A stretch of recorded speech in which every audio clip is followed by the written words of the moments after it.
Welcome back to विव study. मेरा नाम है संतोष कुमार। आइए आज हम देखेंगे MBA फोर्थ सेमेस्टर का एक स्पेशलाइजेशन है फाइनेंस, जिसमें एक सब्जेक्ट है स्ट्रेटेजिक कॉरपोरेट फाइनेंस। यूनिट 3 देखेंगे। Topic 2 types of corporate tax. कितने प्रकार के कॉरपोरेट के टैक्स होते हैं आइए देख लेते हैं। सबसे पहला टैक्स होता है आय और व्यय पर कर, tax on income and expenditure. ठीक, यह वह टैक्स है जो आपकी कमाई और खर्चों पर लगता है। ठीक, कौन सा खर्च है? पहला व्यक्तिगत आयकर, पर्सनल इनकम टैक्स। यह सीधे आम आदमी की कमाई पर लगता है। ठीक, जैसे कि आप कहीं जॉब करते हैं, ठीक है, आप मान लीजिए महाराष्ट्र के किसी कंपनी में जॉब करते हैं। ठीक है, क्या करते हैं? किसी कंपनी में जॉब करते हैं और आपका पैकेज है 15 लाख पर एनम। ठीक है, यहाँ पर गवर्नमेंट की पॉलिसी क्या कहती है टैक्स देने की, कि आपका 12 लाख से ऊपर अगर इनकम है तो आपको 30% टैक्स देना होगा। क्या देना होगा? 30% टैक्स देना होगा, जो क्या है? व्यक्तिगत पर्सनल इनकम टैक्स है। आपको यहाँ पर 12 लाख से ऊपर है तो आपको 30% क्या देना होगा? टैक्स देना होगा। ठीक है, ये आपकी कमाई पर टैक्स है, ये देना ही होता है। कहाँ पर टैक्स नहीं लगता? कृषि खेती से होने वाली आय पर टैक्स नहीं लगता है। ठीक, इस टैक्स से मिलने वाले पैसे का एक बड़ा हिस्सा, जैसे 9वें वित्त आयोग के अनुसार 85% केंद्र सरकार राज्यों के साथ बांट लेती है। जितना भी टैक्स आता है, जितना भी टैक्स आता है, स्टेट गवर्नमेंट, सेंट्रल गवर्नमेंट, जितना भी इकट्ठा होता है टैक्स, वो क्या होता है? 9वें वित्त आयोग के अनुसार 85% केंद्र सरकार राज्यों के साथ क्या कर लेती है? बांट लेती है। ठीक है, ये है व्यक्तिगत कर, पर्सनल इनकम टैक्स। आइए आगे देखते हैं।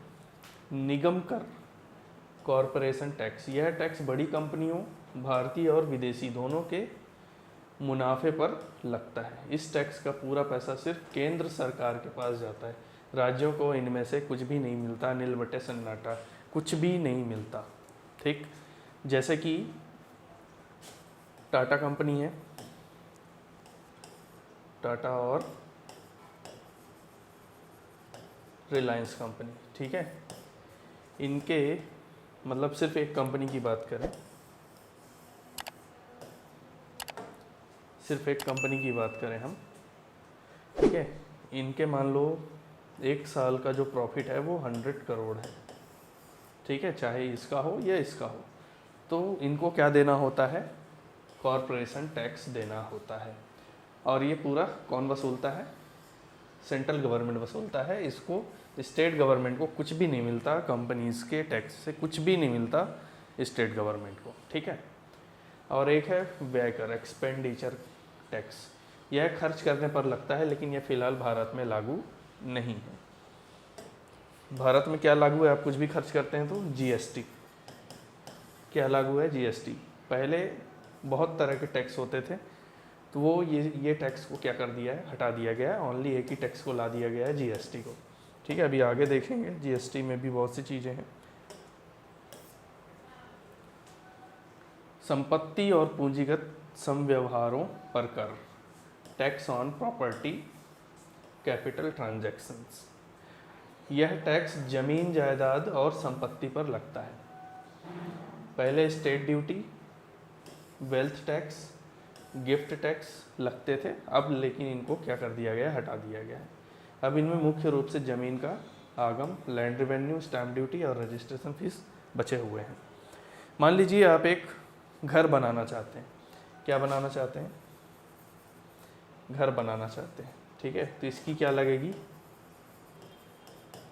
रजिस्ट्री लगेगी। ठीक है, रजिस्ट्री में क्या देना होगा? स्टाम्प चार्ज देना होता है। ठीक है, स्टाम्प चार्ज देना होता है। यही है क्या? Tax on property capital transaction. ठीक है, ये सिर्फ प्रॉपर्टी पर लगता है। प्रॉपर्टी पर रजिस्ट्री पर कुछ चीज़ें हटा दी गई हैं, जैसे वेल्थ टैक्स, गिफ्ट टैक्स, ठीक, इसको हटा दिया गया है।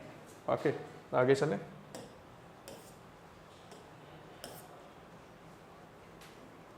वस्तुओं और सेवाओं पर कर, taxes on commodities and services. यह सबसे ज़रूरी हिस्सा है। इसमें सामान खरीदने और सर्विसेज लेने पर लगने वाले टैक्स आते हैं। कौन कौन सा टैक्स आता है? पहला आता है Tatkar, customs duty. Customs duty कितने % लगता है? 0 से 45% तक लगता है, ठीक। यह टैक्स दो देशों के बीच होने वाला व्यापार पर लगता है। भारत के बाहर से आने वाले सामान इंपोर्ट और भारत से बाहर जाने वाले सामान एक्सपोर्ट, दोनों पर यह टैक्स लगाया जाता है, ठीक है। इसका मकसद घरेलू उद्योगों को बचाना और विदेशी मुद्रा कमाना होता है। जैसे कि अभी हमारे पास ये मान लो इंडिया है, ठीक है, और ये क्या है? ईरान। ये क्या है? ईरान। हम यहाँ से क्या भेजते हैं? Raw material.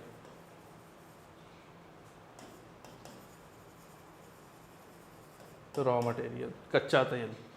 कच्चा तेल जब यहाँ जाता है, ठीक है, तो जो बॉर्डर पड़ता है यहाँ पर, जो बॉर्डर पड़ता है, तो यहाँ पर क्या लगता है? कस्टम ड्यूटी लगता है, जो 0 से 45% तक हो सकता है। तो ये था कस्टम ड्यूटी, ठीक। अगर हम अपने भारत देश से कुछ भी बाहर बेचते हैं, ठीक है, तो भी यहाँ पर क्या लगता है? कस्टम्स ड्यूटी लगता है, जो कि मैंने बताया था 0 से 45% तक लग सकता है, ठीक। ये है कस्टम्स ड्यूटी। चलिए आगे चलते हैं। वस्तु एवं सेवा कर, goods and service tax, GST। यहाँ पर क्या हुआ था? 1 जुलाई 2017 में जैसे ही GST आया, पहले हम क्या देते थे? 16 प्रकार के टैक्सेस देते थे, ठीक है। और जैसे ही GST ने इंटर किया, ठीक है, GST के आते ही देश में बहुत सारे अप्रत्यक्ष कर, इनडायरेक्ट टैक्स के अकेले ही क्या कर दिया? रिप्लेस कर दिया। किसने? GST ने। कब? 1 जुलाई 2017 में, ठीक है। चलिए आगे देख लेते हैं क्या है और कितने प्रकार का हमें टैक्स देना पड़ता है, कैसे टैक्स लगता है। मल्टी स्टेज वैल्यू एडिशन, सामान बनने से लेकर ग्राहक तक पहुंचने के हर स्टेप पर GST लगता है। हर स्टेप पर जितनी वैल्यू बढ़ती है, टैक्स उसी पर लगता है। मान लो एक ब्रेड फैक्ट्री है, ब्रेड बनाने वाली फैक्ट्री, ठीक है। पहले ये क्या करता है? गेहूं खरीदता है। पहले ये गेहूं खरीदेगा, ठीक है, फिर उसको ब्रेड में कन्वर्ट करेगा। ब्रेड में कन्वर्ट करेगा मतलब वैल्यू बढ़ती है। क्या होता है? वैल्यू बढ़ती है। वैल्यू बढ़ती है तो ये किसको देते हैं? होलसेलर को। जब वैल्यू बढ़ी तो फिर वहाँ पर टैक्स लगा, ठीक। अब यहाँ पर होलसेलर क्या करेगा? उस ब्रेड को रिटेलर को बेचेगा, रिटेलर को बेचेगा। फिर वैल्यू बढ़ी, फिर टैक्स लगा, GST। फिर वैल्यू बढ़ी, फिर क्या हुआ? टैक्स लगा। जैसे जैसे उसकी वैल्यू बढ़ती जाएगी, हर बार उसका टैक्स लगता जाएगा। फिर सामान बनने से लेकर ग्राहक तक पहुंचने के हर स्टेप पर GST लगता है। तब जाके जैसे ही आपके पास ब्रेड पहुंचता है, आप मान लीजिए आपने रिटेलर से ख़रीदा ब्रेड, आपके पास ब्रेड पहुंचा, इसका क्या मतलब है कि वह 2 बार GST लग चुका है, ठीक। एक बार कहाँ पर? होलसेलर पर, और एक रिटेलर पर। तब जाके फाइनल GST क्या होता है? काउंट किया जाता है, ठीक है। अब देख लेते हैं गंतव्य स्थान आधारित, डेस्टिनेशन बेस्ड। जिस राज्य में सामान खरीद कर इस्तेमाल किया जाता है, टैक्स की कमाई उसी राज्य को मिलेगी। जैसे कि महाराष्ट्र में महाराष्ट्र में एक कंपनी है, इसने कोई मशीन बनाई, ठीक। अब ये जो महाराष्ट्र कंपनी ने मशीन बनाई वो कर्नाटक में बेच दिया, कर्नाटक के किसी कंपनी को बेच दिया, ठीक है। इसने खरीदा और इसने बेचा। Destination based GST, destination based tax. इसमें क्या होता है, इसमें आईजीएसटी लगता है, इंटीग्रेटेड गुड्स सर्विस टैक्स, ठीक है। जिस राज्य में सामान खरीद कर इस्तेमाल किया जाता है, टैक्स की कमाई उसी राज्य को मिलती है। जैसे कि महाराष्ट्र ने मशीन बनाई और कर्नाटक को बेच दिया, कर्नाटक एक राज्य है, इसको बेच दिया, तो टैक्स की कमाई किसे मिलेगी, कर्नाटक को मिलेगी, ठीक है। महाराष्ट्र को बिल्कुल भी नहीं मिलेगी। और कौन सी टैक्स की कमाई मिलेगी, IGST, integrated goods and service tax. देख लेते हैं, चलिए आगे चलते हैं। जीएसटी के 3 हिस्से होते हैं, जीएसटी के 3 हिस्से होते हैं।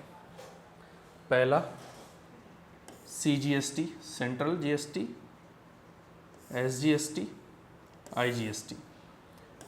ये दोनों तो एक साथ लगते हैं, ठीक है। जैसे कि मैंने अभी पिछले स्लाइड में बताया आईजीएसटी कहाँ पर लगता है, ठीक है। पहले देख लेते हैं सीजीएसटी।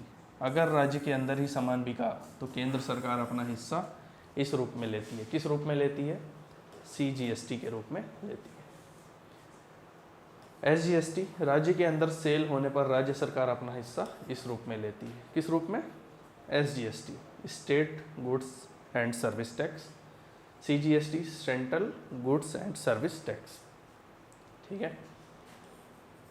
जीएसटी, जीएसटी को 2 भागों में बांटा गया।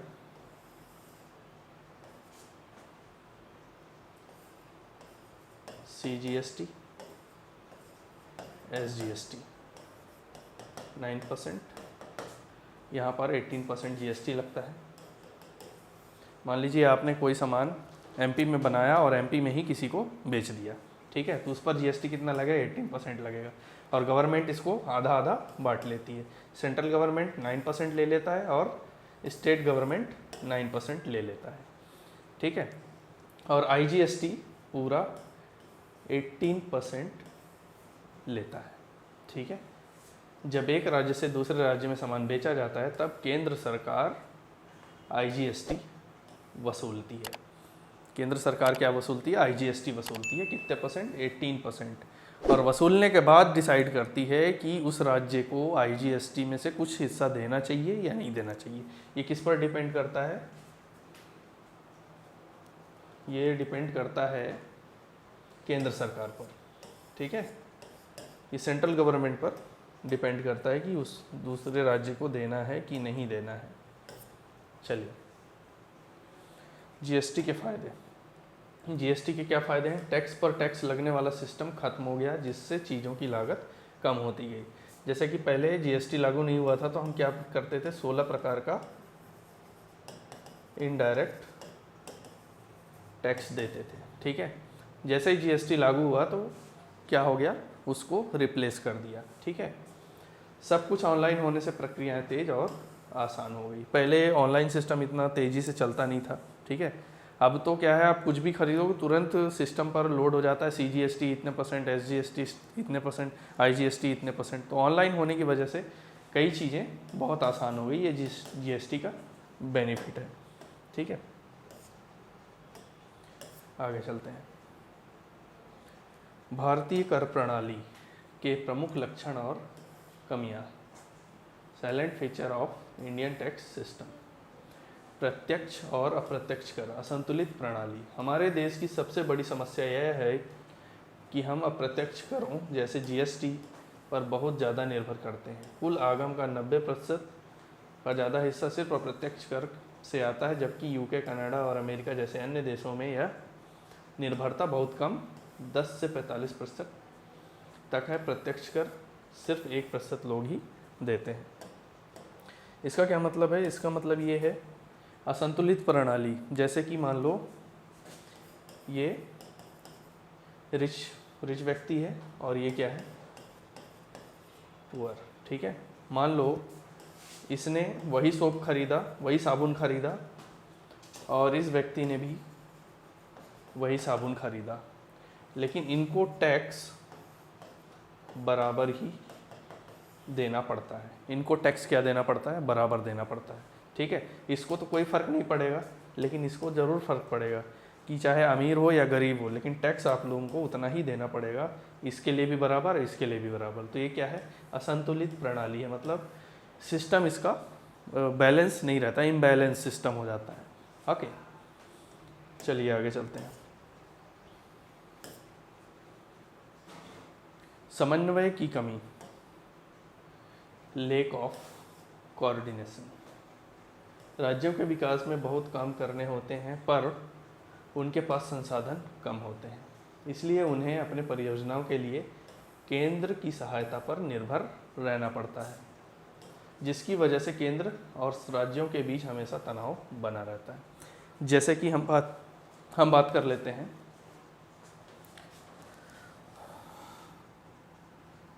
स्टेट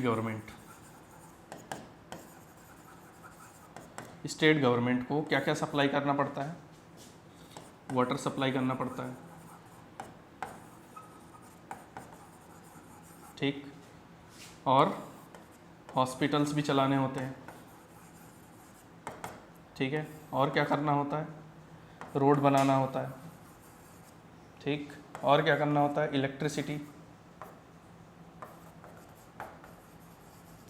इलेक्ट्रिसिटी सप्लाई करना होता है। ठीक है, स्टेट गवर्नमेंट के पास विकास करने के लिए पर्याप्त साधन नहीं होते हैं। ये किस पर डिपेंड रहते हैं?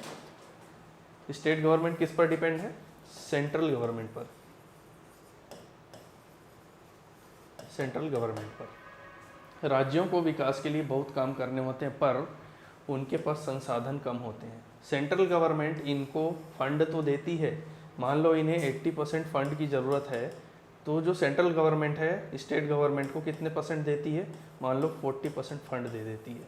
ठीक है, तो इन ना वाटर ठीक से सप्लाई हो पाता है, ना हॉस्पिटल में टाइम से सैलरी जा पाती है। ठीक है, उसका मेंटेनेंस टाइम से नहीं हो पाता। रोड आप जगह जगह देखेंगे कि खड्डे हुए रहते हैं। ठीक है, तो ये भी एक प्रॉब्लम है। किसकी वजह से होता है? क्योंकि उनको पूरा फंड नहीं मिल पाता है, स्टेट गवर्नमेंट को पूरा फंड नहीं मिल पाता है, जिसकी वजह से क्या होता है? रोड में खड्डे होने लगते हैं। ठीक है, इलेक्ट्रिसिटी की सप्लाई थोड़ी कम होने लगती है। गांव में आपने देखा ही होगा, क्योंकि पहले तो सेंट्रल गवर्नमेंट फंड भेज देती है स्टेट गवर्नमेंट के पास, तो स्टेट गवर्नमेंट से फिर वो गांवों में पैसा पहुंचता है, तो इतना नहीं पहुंच पाता, क्योंकि वो कई लोग क्या करते हैं, उन पैसों का अपना मतलब जेब भर लेते हैं। ठीक है, तो इस तरह में क्या है कि आप गाँव में देखे होंगे कि इलेक्ट्रिसिटी की सप्लाई कम होने लगती है। ठीक है, वाटर सप्लाई कम होने लगती है, हॉस्पिटल में अच्छी सुविधा नहीं मिलती, रोड में खड्डे मिलने लगते हैं। ठीक है, तो स्टेट गवर्नमेंट के पास संसाधन कम होते हैं, इसलिए उन्हें पूरी तरह से किसके ऊपर डिपेंड रहना पड़ता है? सेंट्रल गवर्नमेंट के ऊपर डिपेंड रहना पड़ता है। ठीक, जिसकी वजह से केंद्र और राज्यों के बीच में हमेशा तनाव बना रहता है। मतलब इन दोनों के बीच में क्या होता है? लड़ाई बनी रहती है कि नहीं हमें 40% नहीं चाहिए, 80% चाहिए था, आपने इतना क्यों भेजा? तो मतलब इनके बीच में तनाव बना रहता है। थोड़ा दुश्मनी नहीं कह सकते हैं कि स्ट्रेस में ज़्यादा रहते हैं ये भी और ये भी। ठीक है, तो ये है लैक ऑफ कोऑर्डिनेशन, समन्वय की कमी। तो इस चीज़ में ये प्रॉब्लम आ जाती है। चलिए देख लेते हैं आगे कि ऐसा क्यों होता है। उत्पादकता की कमी, लैक ऑफ प्रोडक्टिविटी। सरकार को टैक्स से जो भी पैसा मिलता है उसका बहुत बड़ा हिस्सा नागरिक प्रशासन, सिविल एडमिनिस्ट्रेशन और प्रतिरक्षा, डिफेंस पर खर्च हो जाता है। इससे तो क्लियर हो गया होगा कि स्टेट गवर्नमेंट के पास पैसा क्यों नहीं पहुंच पाता, फंड क्यों नहीं पहुंच पाता, क्योंकि ज़्यादातर वो इसमें खर्च हो जाता है और डिफेंस में खर्च हो जाता है। तो क्या होता है परिणाम यह होता है कि हमारे देश के विकास के लिए हमेशा संसाधनों, पैसों की कमी हो जाती है। तभी तो हमारा देश इतना तरक्की नहीं कर पा रहा, क्योंकि वो फालतू से फालतू चीज़ों में खर्च हो जाता है। मतलब डिफेंस तो फालतू नहीं कह सकते। ठीक है, ये तो बहुत इम्पॉर्टेंट है कि हमारे देश की जो बॉर्डर लाइन है वहाँ पर आर्मी है, उनके लिए तो बहुत ही अच्छा कर रही गवर्नमेंट। ठीक, हम इनकी बात नहीं कर रहे हैं। मतलब कुछ ऐसी चीज़ें हैं हमारे देश में जो फालतू से फालतू खर्चा हो जाता है, जिसकी वजह से विकास होने में थोड़ी प्रॉब्लम आती है। एग्जाम्पल में ले लेते हैं, जैसे कि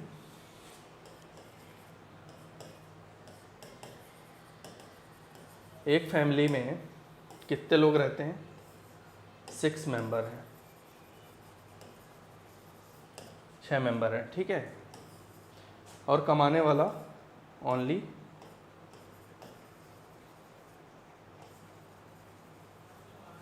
इनकम जनरेट करने वाला कौन है?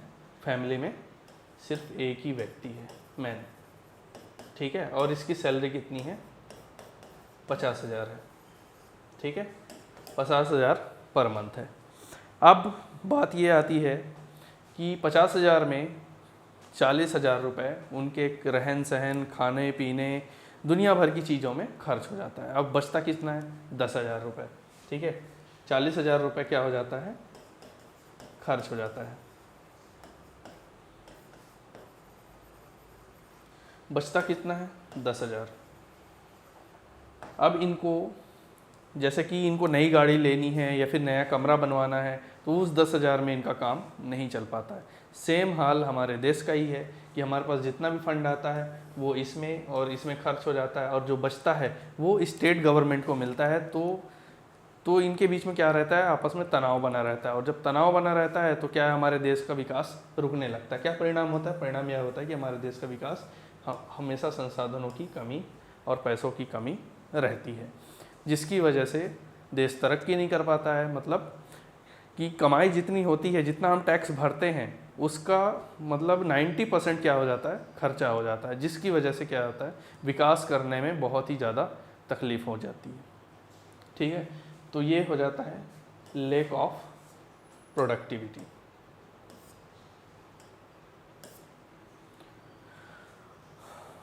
आई होप आपको ये टॉपिक समझ में आया हो। Thank you so much.